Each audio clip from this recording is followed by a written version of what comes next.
The net is cast, wide and desperate. But the prey is cunning, vanished. Welcome.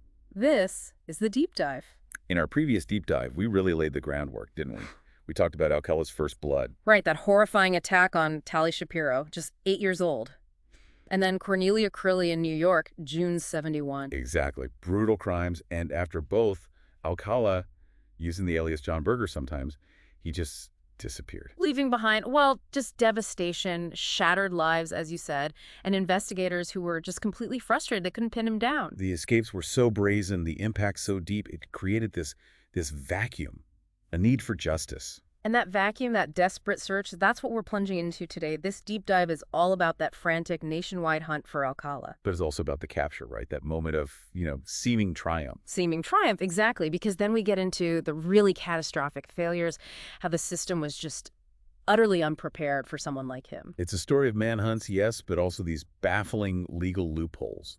And the consequences, the devastating consequences for the people who crossed his path later. We're going to follow his flight, his time on the FBI's 10 most wanted list, which is pretty remarkable in itself. Definitely a major development. Then there's this unlikely tip that actually led to his capture. But crucially, we then have to look at the legal system, the twists, the turns, how it unbelievably set him free, not once, but twice. Allowing him to kill again. That's the really hard part to grapple with. It is. So our mission today isn't just what happened chronologically. It's why it mattered. Why did the system fail? What lessons, painful as they are, can we actually take away from this period? Yeah, it's a stark reminder, isn't it? How hard it is to catch someone so manipulative, but also how things can go so wrong after the capture, when the system's designed to protect us falter. So we've got Alcala the ghost. Where does someone like that go? After murdering Cornelia Crilly in June 71, he's John Berger. New York City, does he just melt into the crowd? Go abroad? You'd think so, wouldn't you? Oh, yeah. But no, he heads north. Yeah, specifically to New Hampshire, which seems, kind of counterintuitive. Quiet, idyllic New Hampshire. Okay. We're in New Hampshire. He ends up at a place called Camp New Beginnings. It was near Thornton. A summer camp, believe it or not, for disadvantaged kids. Wait. A summer camp for kids. That's right. This is after the Crilly murder and not long after the Tali Shapiro attack. Just months after Crilly. Barely 3 years after Shapiro. And he doesn't just hide there. He gets a job. No. Yes. As a counselor. A counselor. Working with children. The audacity is, I'm speechless. It's staggering, isn't it? It shows this chilling level of confidence, or maybe pathology, just this complete disregard. And he presents himself as the charming, artistic John Berger, again, same persona. So he's weaponizing trust. He's going to a place where people wouldn't expect danger. Exactly. He understood how to exploit that. Background checks back then in the early 70s, they were pretty basic. Rudimentary, really. Right, not like today with databases and everything. Not at all. A few phone calls, maybe. So John Berger, the artist, slips right in. It tells you so much about how predators operate, how confident they are in their own deception. He's hiding in plain sight. The danger was just immeasurable and no one knew. It's chilling to think about those kids. Absolutely chilling. And while he's doing this, hiding out as a camp counselor. Back in L.A., the police haven't given up. Not by a long shot. The LAPD, especially regarding the Tali Shapiro case. Yeah. That brutality, his escape right after, it fueled them. They were determined. And they recognized he wasn't just a local problem, right? He crossed state lines. He vanished easily. Precisely. So they pushed for federal help. They needed the FBI's resources for a target this elusive. And did that work? Did they get the FBI involved? They did. And it led to a pretty significant development. On July 12, 1971, so less than a month after Crilly's murder and his disappearing act from New York, Yeah. Rodney James Alcala was officially added to the FBI's 10 most wanted fugitives list. Wow. The 10 most wanted. That's the big time for fugitives, isn't it? It absolutely is. It wasn't just some internal bulletin. This was a national alert. It meant the FBI considered him one of the most dangerous people they were looking for in the entire country. So his face would have been everywhere. Everywhere. That was the power of the list back then, pre-internet. His picture, description, the details of the Shapiro assault plastered on post office walls. You'd see it walking in to mail a letter. Seriously, post offices? Yeah, and in newspapers, daily papers, often prominently displayed, broadcast on TV news reports across the nation. Yeah. The full weight of the FBI was now behind the hunt. That's a massive difference, a whole other level of pressure. It really was. Special Agent Steve Bracchini, who worked out of the LA office then, he later said Alcala was a priority because it was a crime against a child. Understandable. Bracchini called the 10 most wanted list their biggest hammer. He talked about their strategy flooding his known haunts, California, New York, even Mexico, tracking down anyone connected to him, associates, family. Trying to get any lead, any whisper. Exactly. Bracchini knew Alcala was smart, manipulative, used aliases constantly, made him hard to track conventionally. So the challenge was huge. Huge. Bracchini said they needed thousands of eyes looking for him, and crucially, just one pair to recognize him. And that list, that public engagement, that was the key back then, wasn't it? Absolutely. Wow. It turned ordinary citizens into potential informants. Every trip to the post office, every glance at the newspaper could be the moment that breaks the case. It relied entirely on public vigilance, especially for a chameleon like Alcala. And incredibly, that's exactly what happened miles away from LA in that quiet camp in New Hampshire. Right. Pure serendipity almost. You have these two teenage campers, maybe they're bored, just hanging out near the camp office. Killing time. Killing time. And they look at the bulletin board, schedules, rules, lost and found, and there it is. An FBI 10 most wanted poster. Stark white against the usual camp notices. Out of place. Totally out of place. And one girl points it out. Hey, look, 10 most wanted. Scary. But the other girl looks closer. Really looks, wait, she says. Hold on. That guy. Number 3, Rodney Alcala. She recognizes the name. Or the face. The face first, it seems. The first girl asks who, and then the second girl makes the connection. The picture. Yeah. Look, doesn't that look exactly like John? John Berger, our arts and crafts counselor. Oh my God. Chills. Can you imagine? The second girl looks again, her eyes widening. Oh my God, you're right, the eyes. The chin, it is him. And then she reads the text below the picture. It says, wanted for assault on a child. John! Their realization must have been terrifying. Their counselor wanted for attacking a child. Instant terror. But also clarity. Their voices drop. We need to tell someone. Now. Yeah. It's incredible. Just the luck, but also how observant they were. And brave. Absolutely brave to act immediately like that. They didn't hesitate. They ran straight to the camp dean. Let's call him Lee. Okay. They're breathless, terrified, pointing at the poster. Lee, is probably skeptical at first. This is Camp New Beginnings, not some criminal hideout. Right. It sounds unbelievable. But he looks. He compares the poster to his counselor, John Berger. And the resemblance is uncanny. Then he sees the name on the poster includes the alias John Berger. That seals it. That seals it. No more doubt. He realizes the danger. A wanted fugitive, accused of attacking a child working with his campers. The responsibility must have hit him like a ton of bricks. So what did he do? He acted fast, decisively.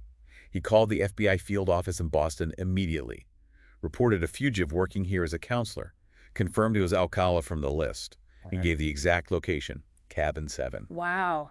Pinpointed him. That call changed everything. It was the crucial tip they needed, and the response was swift. Just after midnight, August 12th, 1971, exactly 1 month after he hit the list. Okay. The quiet camp is suddenly filled with flashing lights. Local police, FBI agents, they converge, surround Cabin 7. Flashlights cutting through the dark. Must have been quite a scene. Yeah. Alcala stirs inside, woken up. He opens the door, blinking in the flashlight beams. And his reaction. Trying to bluff. Exactly. Calm. Feigned confusion. Officers. What's this about? Is there a problem? Same composure he showed back when he was caught after the Shapiro attack. The mask is still on. Trying to keep it on. But it didn't work this time. Rodney James Alcala, you're under arrest. Handcuffs click. He's taken away. The chameleon caught. The poster worked. It did. A victory for that old-school public vigilance method. He's extradited back to California to face the music for Tali Shapiro.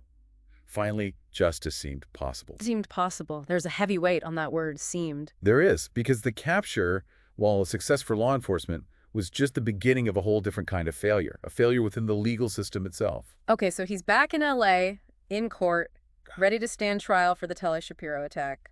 But something's wrong. Something critical is missing.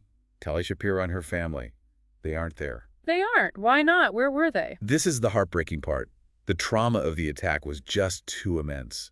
And the fear, the paralyzing fear that Alcala, if he ever got out, might somehow find them again. They couldn't live with that. So they left. They left, moved out of California entirely, became unreachable.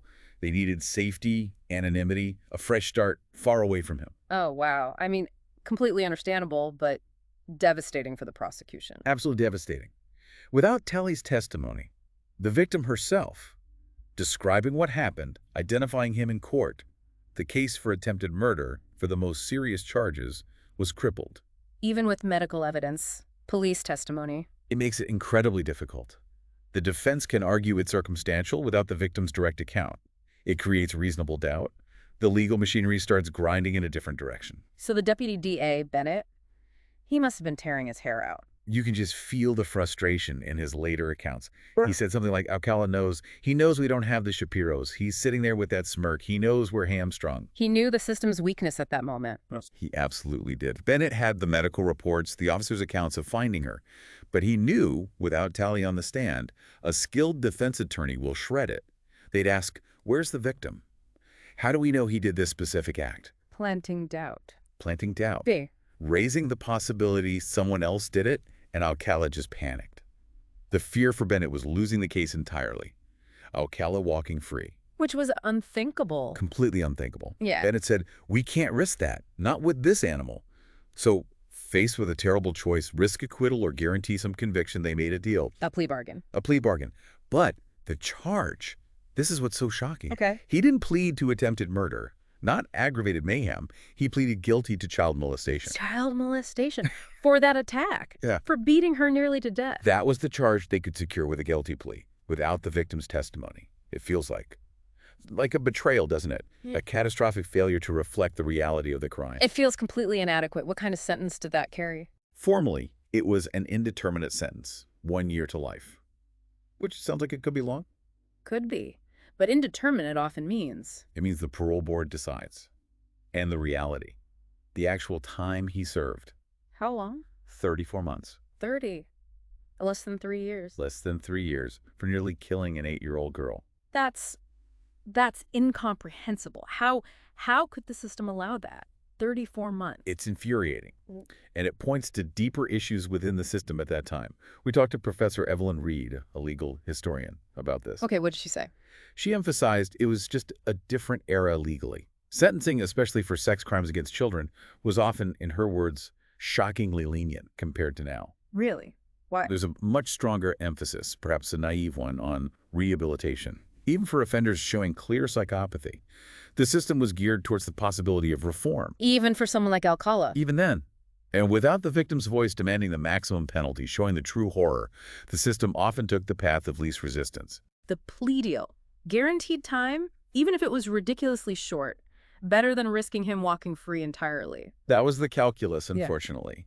It prioritized a certain conviction over adequate punishment or public safety, arguably. And the parole boards. You mentioned they had the power with indeterminate sentences. Professor Reed said they were notoriously susceptible to inmates like Alcala. Intelligent, manipulative inmates who could learn the buzzwords, who could convincingly parrot rehabilitation jargon. So he could basically talk his way out, play the game. Exactly. He was smart. He likely studied what they wanted to hear, presented himself as remorseful, reformed. The boards back then didn't have the sophisticated psychological tools or understanding of psychopathy we have now. They could be fooled by a good performance. So it was like a perfect storm. Legal loopholes, focus on rehab, easily manipulated parole boards. Professor Reed called it a perfect storm of legal limitations and institutional naivete. Alcala didn't get rehabilitated. He got educated. He learned how the system worked, how weak it was, and how to beat it. Which made him even more dangerous. Infinitely more dangerous. So August 1974, after just 34 months, Rodney Alcala walks out of prison, a free man. Registered as a sex offender, though. Yes, registered. Right. But registration back then wasn't the same robust system it is today. No widespread community notification, limited active monitoring. He was essentially free, and the system had no real grasp of the monster it had just released. And did he? Does he wait long? No. Absolutely no time at all, within months. November 1974. Months? Where? Huntington Beach, California. Ah. A coastal town, popular with young people. And the victim? A 13-year-old girl. We'll call her Julie J. to protect her privacy. 13? Oh, no. What happened? Was it similar? Chillingly similar, the same pattern. He approached her with charm, manipulation, the photographer routine again. Photographer? Told her she had a unique look, asked her to model. Showed her a portfolio, probably fake or misleading to seem legitimate. Said his studio was nearby. Quick and easy. The exact same lure. Exactly. She trusted him. Went with him to an apartment. And He then locked the door. he locked the door. Her affidavit later. It's just gut-wrenching. He wasn't a photographer anymore. He hurt me. He did things.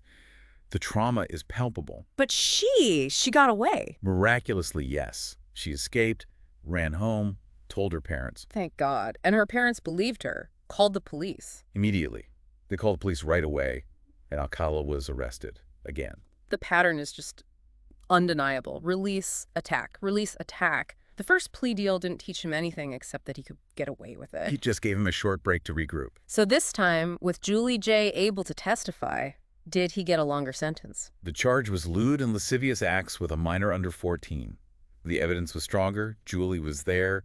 He was convicted again. The sentence. Please tell me it was longer than 34 months. It was 2 years. 2 years. Are you serious for a repeat offense? With a victim testifying? 2 years. And again, the reality was even less. Good behavior, parole guidelines. So he served. Even less than the 2 years. He was paroled again in 1977. 1977. Free again. Free again. Registered sex offender, known violent predator, manipulator, unleashed. Again, it's just a catastrophic sequence of failures. It truly is. The manhunt worked. They found him, caught him. But the legal system, the mogul, as the outline called it, it failed. Twice. Catastrophically. Treated him like a nuisance, not the serial killer he was becoming. Prioritized getting a conviction over public safety, ignored the flashing red lights, the pattern, the psychopathy, the escalation. Fatal oversights. And Alcala, he learned from it all. What did he learn? That the system was weak, that he could beat it. Exactly. That he could manipulate it. That there were no real consequences, not proportionate ones anyway. His confidence, his audacity, it just soared. He knew he could get caught and still get out relatively quickly. That's a terrifying thought. The system itself kind of trained him, showed him the vulnerabilities. In a way, yes. It showed him how to navigate it, how to exploit its weaknesses. It inadvertently emboldened him. These institutional failures have real deadly consequences down the line. So the chameleon, he's about to get even better at blending in. More masks. His most elaborate masks yet. Yeah. The photographer, yes, but also the film student, the artist. And then, unbelievably, The dating game bachelor. the dating game bachelor. While the body count is just about to explode. All because the system couldn't or wouldn't see the monster right in front of it. It's chilling. Absolutely chilling. A predator armed with intimate knowledge of the system's failings. Until next time, you really have to think about Julie J. Think about Tali Shapiro before her. The human cost. When the system breaks down like this, he was caught, but then let loose. Again and again. That realization that the system designed to protect actually ended up inadvertently empowering him. It's deeply disturbing. It really is. This has been The Deep Dive. Thank you for joining us as we navigate these really difficult but important stories, trying to understand the layers beneath the headlines. Next time, we're going to follow Alcala into the mid to late 1970s, his time at UCLA, how he used that camera as a weapon, the aliases, the drifting. And that jaw-dropping moment, the whole country met him as bachelor #1 on the dating game. All while young women, particularly in California, were starting to vanish. The connection wouldn't be made for years. Our sources for this deep dive, as always, are extensive. We drew from FBI 10 Most Wanted archives, police records from both LAPD and Huntington Beach, court transcripts from those 72 and 75 cases, parole hearing minutes were available, plus news reports from the LA Times, Boston Globe, AP archives, biographical accounts, and consultations with legal historians and criminal profilers.